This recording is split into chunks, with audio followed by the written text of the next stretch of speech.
Welcome to USA Global TV and Radio, where our mission is to provide education, entertainment, hope, and inspiration. USA Global TV and Radio connects you with experts and audiences all around the world every single day to help you succeed in business and to live a richer life. Visit us at usaglobaltv.com to learn about career and life-changing training and mentoring programs like the Listening Mentor. Subscribe to our newsletter to stay informed about our special programs and offers. Discover how you can become a guest on one of our shows or a host or producer of a USA Global TV and Radio show of your very own. That's USA Global TV and Radio, where the doctor is always in.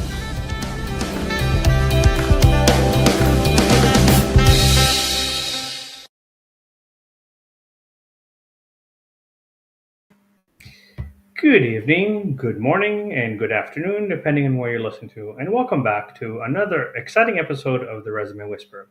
We spent the past few months bringing in different executives and experts to talk about what it is that is the it factor. So some of our guests called it heart-centric leadership, caring about your people. I, as a corporate culturist and resume whisperer, and again, my name is JosefStetter, in case you missed, but previous episodes, talk about the importance of appreciating the people that work for you, taking care of them, creating, an environment where people are excited to go to work. Because sadly, 80 to 90% of people in North America hate their job. And so I've had different experts bring it from a different perspective. So in some cases, they talk about, here's the work-life balance that we have in terms of vacation, in terms of benefits. Some of them talk about, getting away from the ivory tower and, going down to the frontline worker and speaking to them and understanding what their needs are, what their wants are, and how to integrate that into the organization. Others have talked about kind of here's some of the things that they do in terms of having fun in the company and so forth. So I want to expand a little bit more this whole notion of corporate culture. What is corporate culture? So I've kind of set up some slides to help visually for people understand it, but also to kind of explain with examples and stories the different types of culture, because there isn't one, there's actually 8 that an organization, big or small, can apply to. And as long as it's not just talk, but actual action, this is where you get buy-in. This is where you get employee engagement. This is where you minimize turnover. Right now, turnover is costing $1 trillion in the US and in Canada. $1 trillion, not even billion, $1 trillion a year to companies.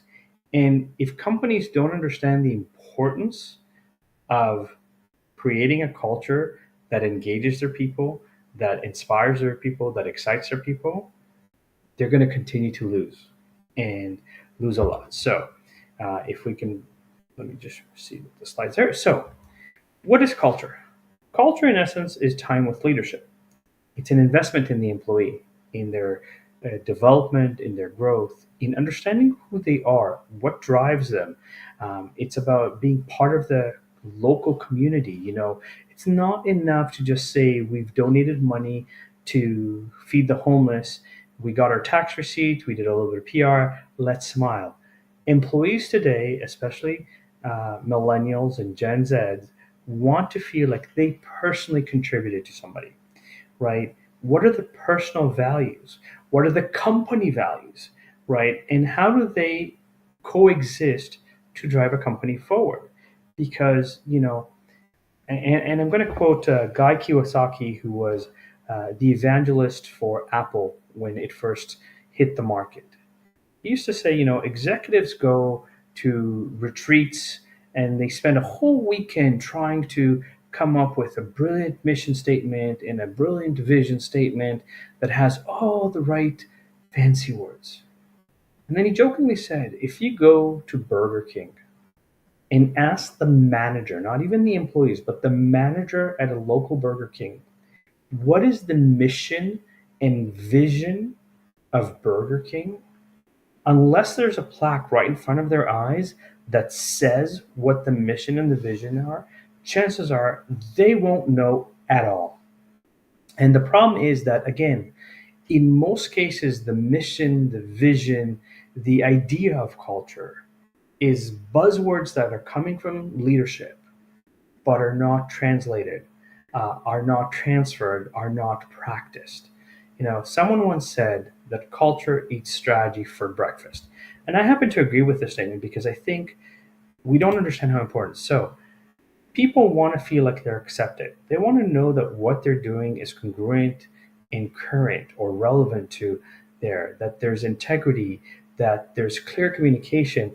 Of the top 10 reasons why people leave a job, not understanding what's expected is one of the biggest. And not having any opportunity to share ideas or grow within a company is number one, right? What are the goals and values? Are they clearly defined?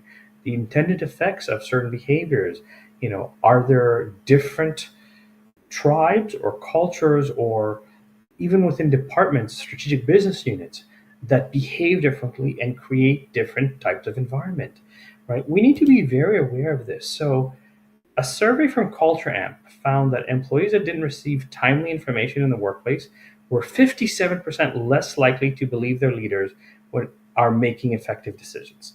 Think about that. That's more than half the organization that, if they don't get clear communication, does not trust the leadership, which then creates I will do the bare minimum just to get my paycheck. So really, culture is so important.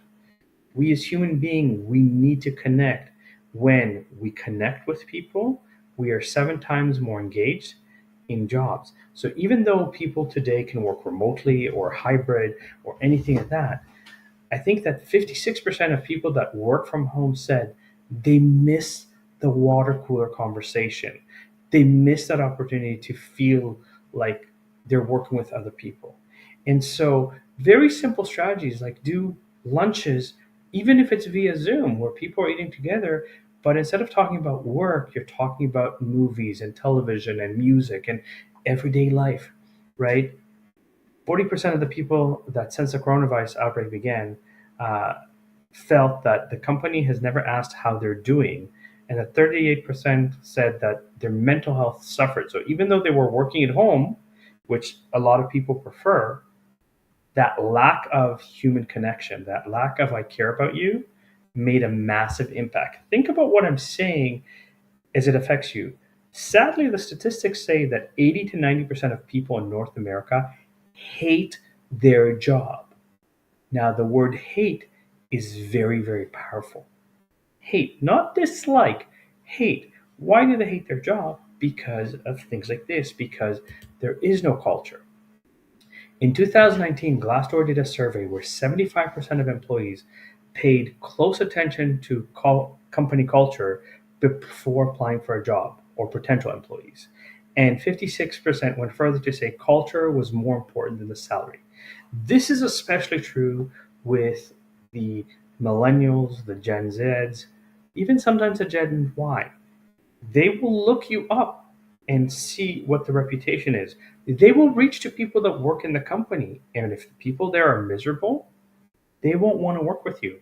And that means that an organization is potentially losing a lot of brilliant talent, a lot of ideas that can help move the company forward. Okay. According to James Heskett, professor at Harvard, culture can account for 20 to 30% of the differential in corporate performance when compared with culturally unremarkable competitors. Think about that. 30% of your productivity is culture. So, why is this such an important word? It's not just a buzzword anymore. So, there are 8 types of culture, and every organization needs to decide what it is. So, the first one is learning, the idea of exploring, expansiveness, creativity. A great example of that is Tesla. They have this mantra of changing the world, and they're always first to innovate. Elon Musk released all of the patents for his electric cars for the Tesla so that other car manufacturers can come to market and catch up. And he trusts his engineers so much that even if other car manufacturers make cars that catch up to Tesla or even are better than Tesla, his engineers will learn and come up with even better ideas. Then you have enjoyment, the fun, exciting company.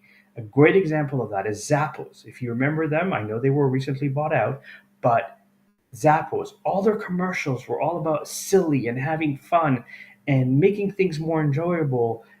And when you make things more enjoyable, it's more important than making more money, but because everybody's buying into it, you end up making more money anyhow, right? Results, very results oriented, achievement and winning. So GlaxoSmithKline, great example, also known as GSK, focused and clear strategy to modernize, to improve, to produce more, right?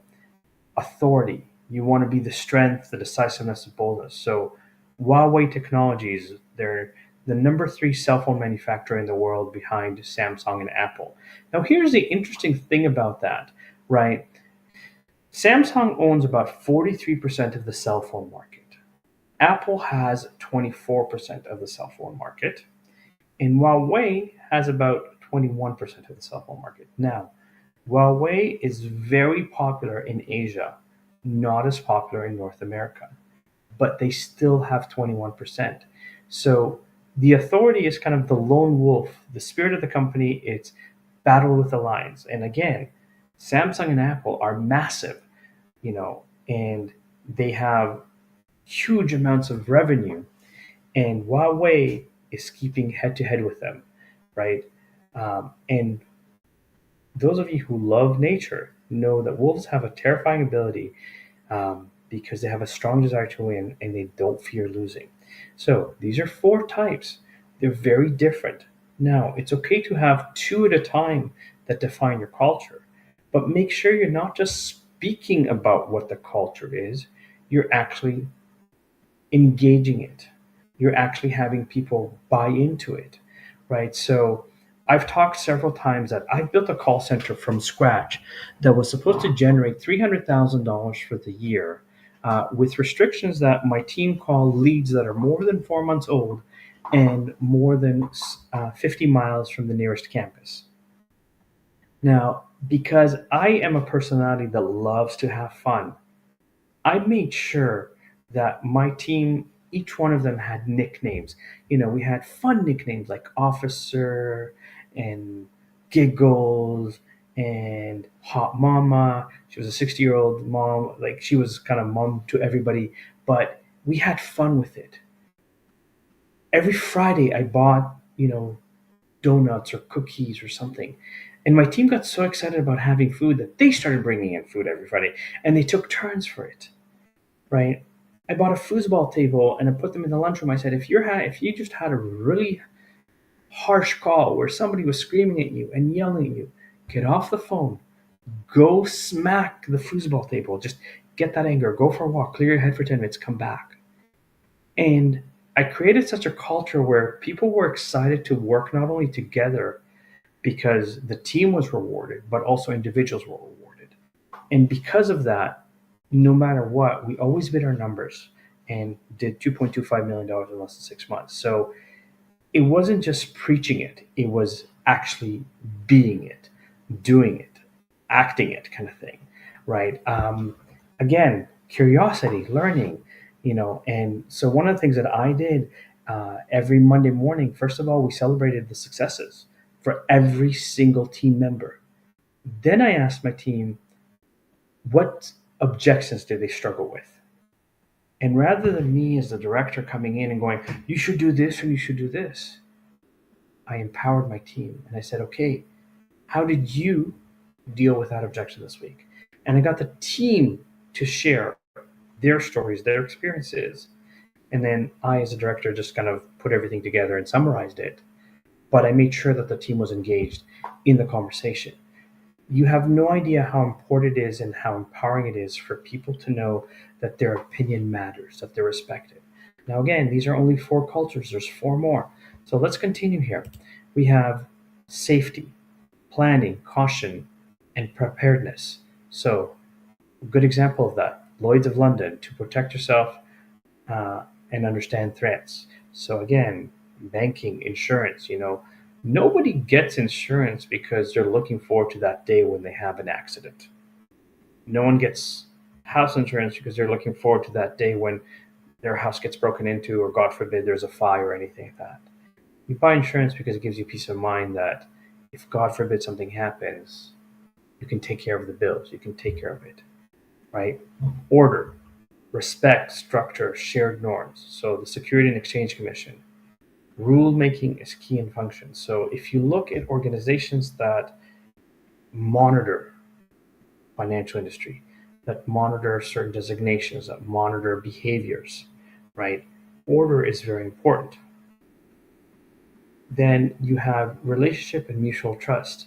So again, great example, Disney, open and accessible and treat people fairly.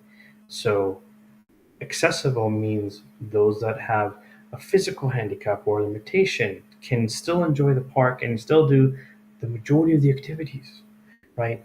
But you have to have that embedded in your culture from the get-go. You need to understand that. And then finally, purpose, right? Idealism, altruism. So Whole Foods, great example of that. Great purpose, highly energizing. You want to be healthy, you want to be this. So again, you can have more than one, more than two, you can even have 3 there, but rank them in order. Make sure that you're not just speaking about the ideas of culture, you're actually practicing them. And if you practice them, you can create. So, going back to Guy Kiyosaki, and again, I think he was way ahead of his time. He said, instead of a mission and a vision statement, have a mantra, 3 or 4 words. Nike, just do it. Speaks for itself, right?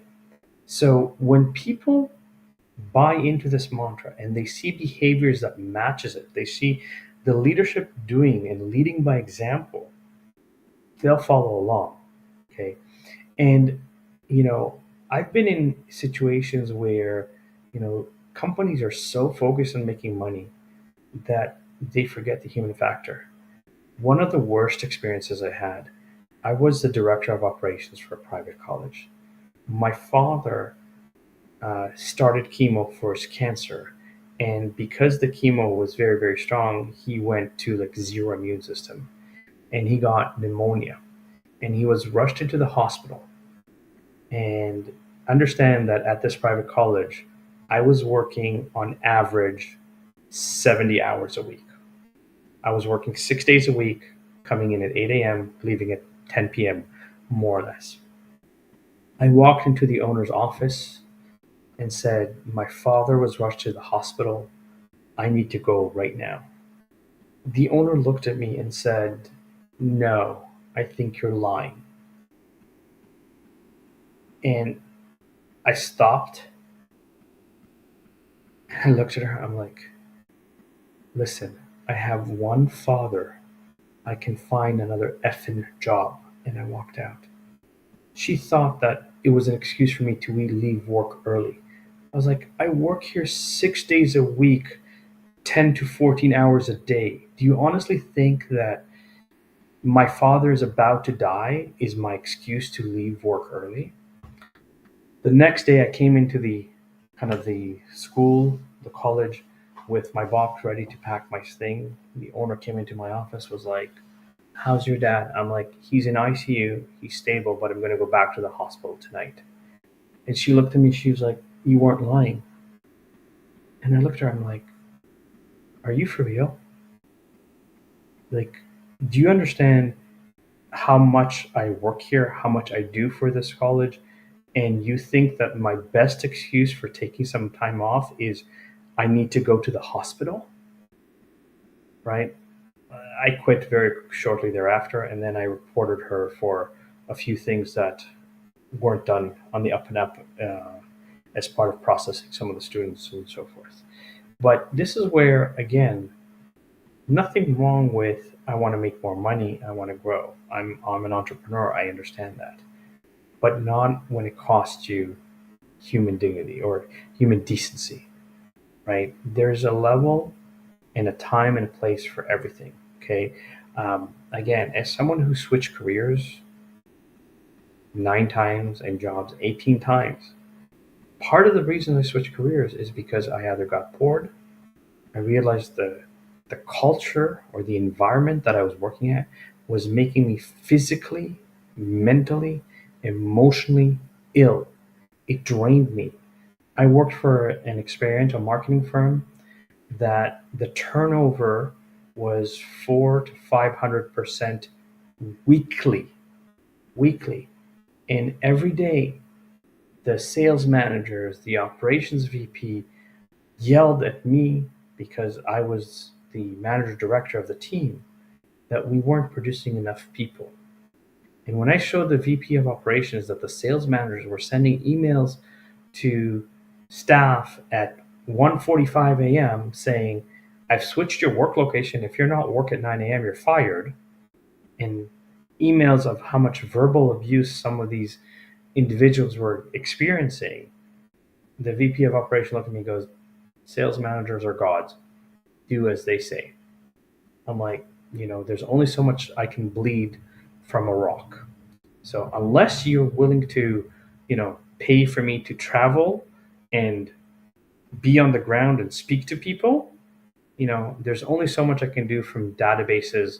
My team has already gone through 3 databases of resumes to try and find people, so there is there.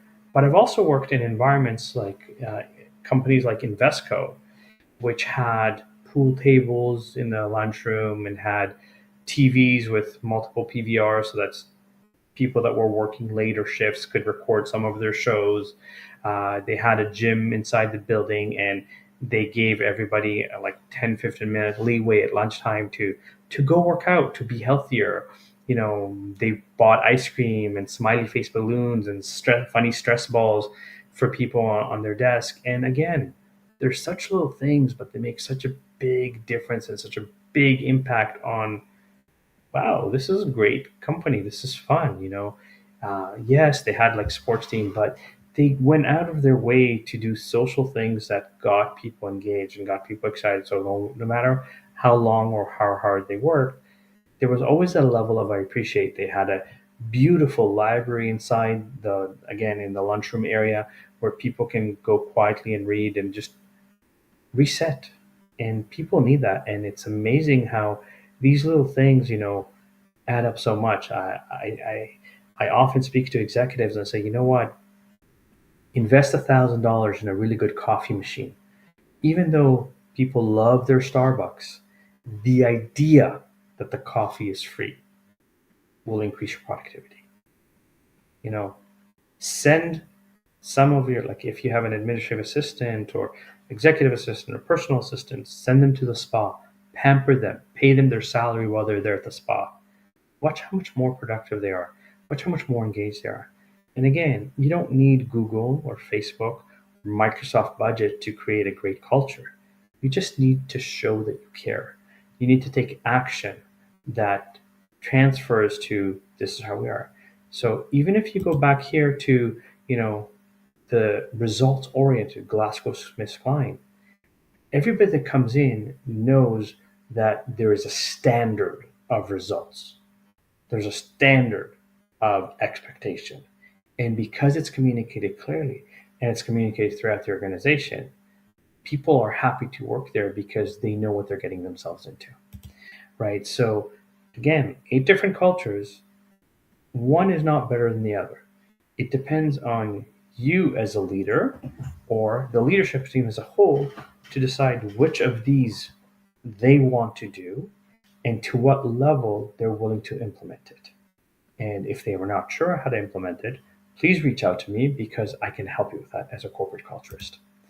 Okay, so what are things that you can do to improve a company culture? First of all, create routines, establish schedules, right? Small thing goes a long way. Clarify responsibilities and what needs to be accomplished. Prioritize work and work together, communicate plans and schedule. Allow employees to email goals to leadership. Redefine your values and and communicate regularly. Appreciate and recognize effort. I cannot emphasize how important this is. Celebrate what they've achieved, problems they overcame, right? And I will say this and say this. I've been lucky enough that I have great mentors in my life, and because I've changed careers, I've had different experiences. But one of my clients said, and this is kind of very common, as the, let's say, CEO of a company, I should never be the smartest man in the room. My job is to hire geniuses that know what they know and get out of their way and let them deliver the results. So if I am a CEO of a company, I go, here's the strategy, here's the vision. Then I have, let's say, a marketing team. You guys, now that you understand the strategy and the vision, if you don't have any questions, go do what you need to do. Whatever you need from me in support in terms of money, in terms of budget, that's where I come in. But I want to stay out of your way because I respect your genius. You're a salesperson, okay? Here's what you need in sales. Here's how we kind of need to communicate it. Go do you. You're an accountant. You do the numbers. You do the reports. You tell me where things can be improved and how they can be improved. Because when you get out of people's way and you let them shine, it is amazing the results that can be produced. So make people feel they're part of the team. The statistics I gave you at the beginning of the show, right? People want to know that they matter. Little things, acknowledge your birthday and anniversary celebrations, because many employees feel invisible, especially as the company becomes more global and larger, right? Regular kudos from colleagues and leadership for accomplishing goals, big or small, right? It is amazing how much a pat on the back, you're doing a great job, keep it up, goes, right? Create a buddy system, support and check in with coworkers and from leadership so that if you have 1 or 2 people that are missing in a department, if you have a buddy system, they know what's going on. They know what needs to be done. They can jump in and help you out, right? Problem solve together, get insights from team members. Again, something that's not done enough, and I refer to this all the time, undercover boss, executives at the end of the show go, oh my God, I should speak to the people that work here. I might get some insights. You think? Yes, talk to your people. The more you talk to them, our guest a couple weeks ago, the HR professional mentioned the importance of talking to the people, not from the ivory tower, but at their level, connecting with them, understanding them, right? So create a community, happy hour, once a week, every week, trivia nights or game night, movie night. Again, even if you're watching a movie with people that are working remotely, it's having an open Zoom where people can chat, people can make comments about the movie. Outdoor events such as barbecues, hikes, send pictures to the people who couldn't participate. share experiences with others, have an internet, not intranet, but an like internal, where people can share experiences and um, personal stories, kids, pets, whatever it is. For some people, their pets are more important than their kids, or equally as important, depending on kind of where you are, right? Regular praise. Such a small thing, but it goes such a long way. I appreciate you. I acknowledge the work or the idea that you have. I accept some of your suggestions. Huge, right? Takes a few minutes. Create a partnership model, right? Virtual team lunches. There's so many ideas that you can do. And again, from a perspective of being intentional, right? So if you're being intentional, buy some company swag, send it out to your teams. Pens, funny stress ball, mouse pads, coffee mugs, t-shirt. Let people feel, even if they're working from home, even if they're hybrid, that they're part of something bigger. You know, the values. It's not just here's our mission and our vision. Again, if you create a mantra, how is it being demonstrated? How are people going, I see my leader doing it, I'm going to do the same, right? I mentioned I built a call center. I bought food for my team. Every week, I bought cookies, or I bought chips, or I bought donuts. And my team saw this and they were like, hey, having food in the office is fun. Why don't we take turns and we'll do a $10 budget? And every week, somebody else brings in something up to $10 worth of food. And all of a sudden, food became part of our culture, right? Organize philanthropic opportunities for employees. Survey the teams on a regular basis. And again, I also do a lot of assessments, both personality and psychometric assessments, that can give you so much insights on your employees.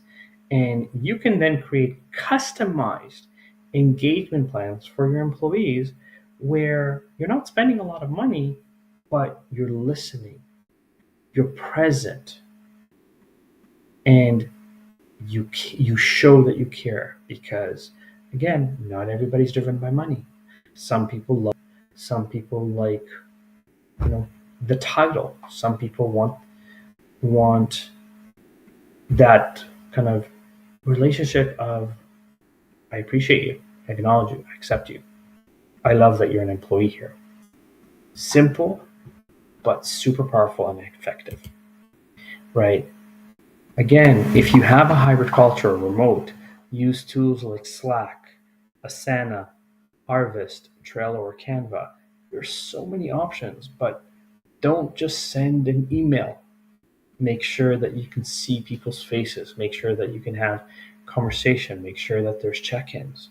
And this can be done on a department level, on a company level, on a global level, because again, a tool like Slack, there's always somebody there to talk to you. There's always somebody to check in and say hi, right? So what have I talked about?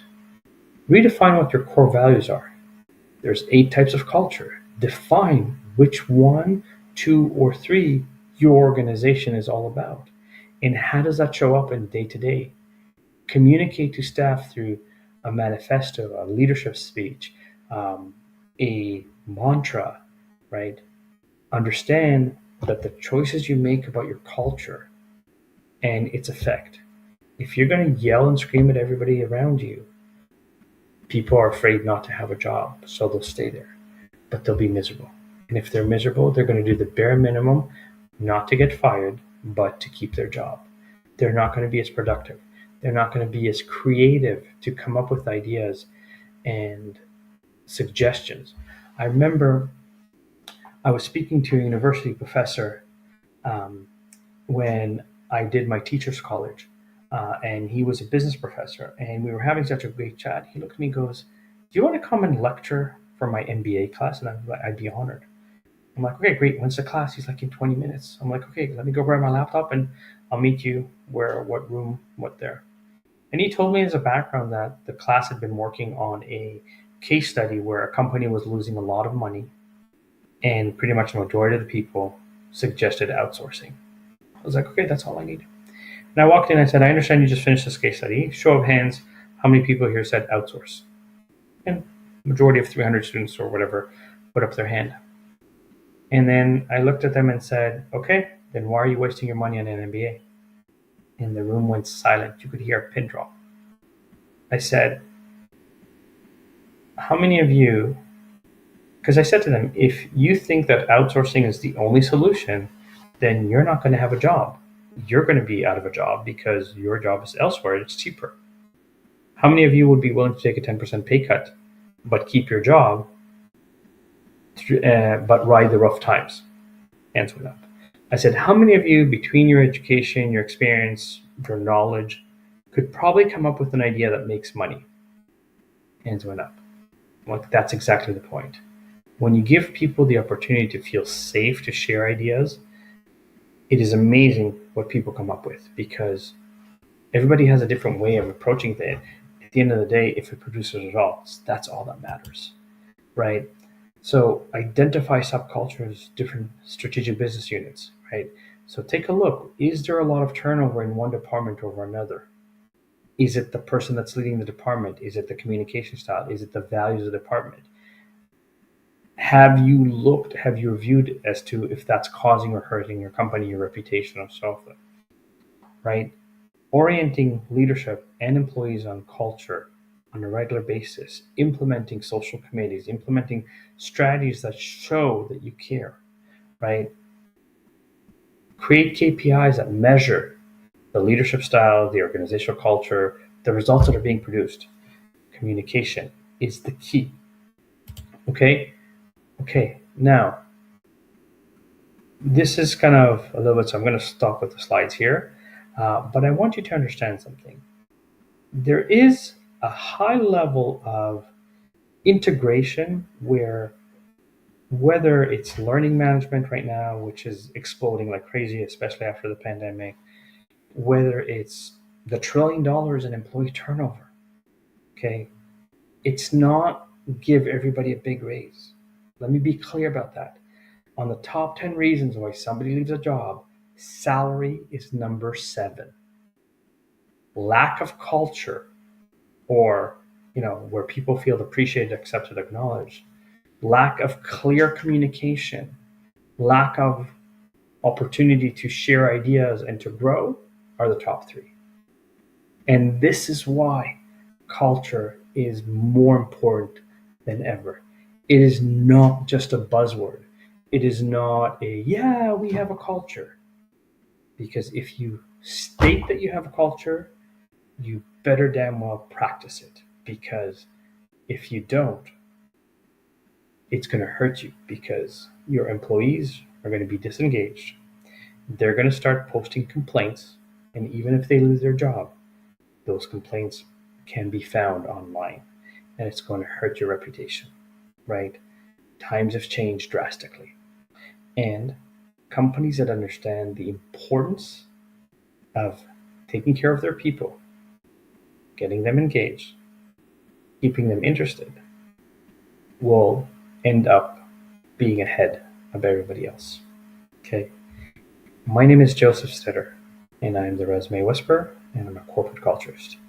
I hope that you've enjoyed this show and that you've learned a thing or two about what makes culture. Again, this is a massive topic. It's not just a 40-minute show. This is something I could probably talk about for, I don't know, a week or 2, because there's so much and so many layers of the onions to peel. But I want you to understand, as a job seeker, you need to understand what you're signing up for, because if all you care about is the money, chances are that they might treat you badly.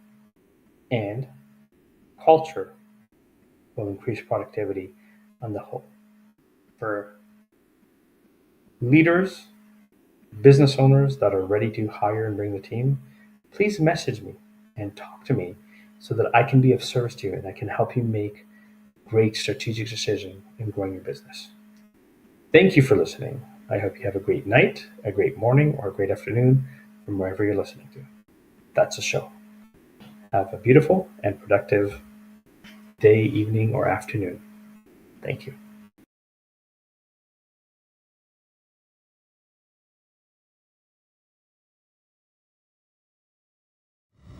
The last few days have been really amazing. I had a trainer course from the British School of Etiquette. And I must say it's been one of the best decisions I've ever made and one of the best investments I've made in my own training and development.